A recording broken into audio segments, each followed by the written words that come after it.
Assalomu alaykum, qadrli muxlislar. Assalomu alaykum bizni ko'rib turgan barcha yurtdoshlar. Xabarlaring bor, POP g'amxo'rlik markazida tadbirkorlik, ishbilarmonlikning turli sohalari bo'yicha yo'nalishlar o'z faoliyatini davom ettirmoqda. Mana shulardan biri milliy qadriyatlarimizga asoslangan yo'nalishlardan biri hisoblanadi bu. Ko'rpacha va yostiqlar tikish yo'nalishi bo'lib, ushbu yo'nalishni mana shu markazda hamshira, oliy toifali hamshira lavozimida ishlovchi Nargiza do'stimiz o'z faoliyatini olib boryaptilar. Shu bilan birgalikda mana shu yerda yashovchi vasiylikka olingan insonlarni ushbu foydali va milliy ishimizga, milliy qadriyatimiz hisoblanmish ushbu jarayonga jalb etganlar. Hozir ushbu jarayonlarni men sizlarga jonli ravishda ko'rsatib o'taman. Tayyorlanish jarayonlari, bu yerdagi vasiylikka olinganlar va bularga o'rgatadigan Nargiza do'stimiz qanday olib boryapti bu jarayonlarda, qanday mahsulotlar tayyorlanyapti, qanday narxda sotilyapti, mana shular to'g'risida hozir qisqachagina sizlarga video lavha davomida ko'rsatib o'taman. Nargiza, hormang. Salomat bo'ling. Charchamayapsizmi ishlar bilan? Yo'q. Mana shunaqa savobli ham foydali ish bilan shug'ullanyapsiz ekan. Ha, rahmat. Yurtimizga foyda bu. Mana shu qiladigan yostiqlaringizdan to'g'rimi? To'g'ri. Esa bu yerdagi vasiylikka olingan insonlar ham siz orqangizdan hunarli bo'lyapti ekan. Hunarni o'rganyapti. Yana bir muhim tomoni milliy hunarni, milliy yo'nalishni tanlagan ekansiz. Bu nur ustiga nur desa ham bo'laveradi. Nargiza, bunaqa g'oya sizga qachon keldi? Bizga bunaqa g'oya boshlig'imiz chaqirib turib, sitka tiking deb shunaqa dedilar. Sumka tikib berasiz deb. Keyin yana nimalarni qilsak bo'ladi deb shunaqa dedilar. Keyin yostiq, ko'rpachalar ham yaxshi o'tadi deb nima qilib aytdim. Keyin bo'lmasam siz ko'rpacha bilan yostiq sizga dedilar. Sumkani boshqa bo'limga beramiz deb. O'shandan biri hozir yostiq, ko'rpacha, mashinalarga ko'rpacha, shular bilan shug'ullanib kelyapmiz. Kengayib boryapti. Yana yangi ideyalar qilishga harakatdamiz. Yaxshi ishni boshlabsiz.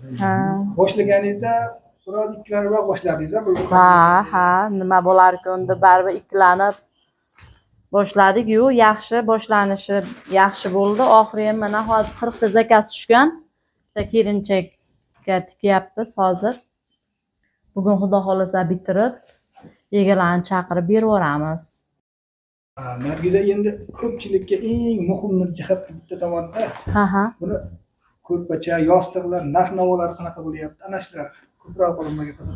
Narx-navolari hozir bu nimamizni, yostig'imizni kelinchakka tikayotganimiz 25 ming qilib berdik.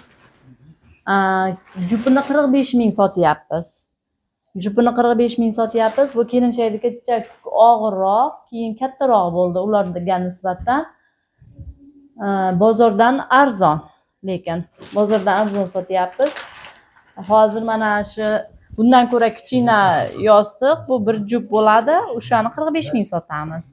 Keyin tayyor mana bunaqa holati bo'ladi. Tayyor holatni ham tayyor holati mana bu.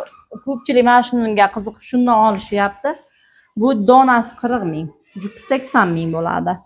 Bu o'sha aytadigan kelinchaklarga ham yo omma xalq? Buni kelinchakka qilsa ham bo'laveradi. O'zimiz xonadonimizga nima ishlatgani qilsak ham bo'laveradi. Misol so'rilarni chekkasiga qo'yib qo'ysak ham chiroyli turadi, ham yumshoq. Bu kattaroq, bundan ko'ra bu katta.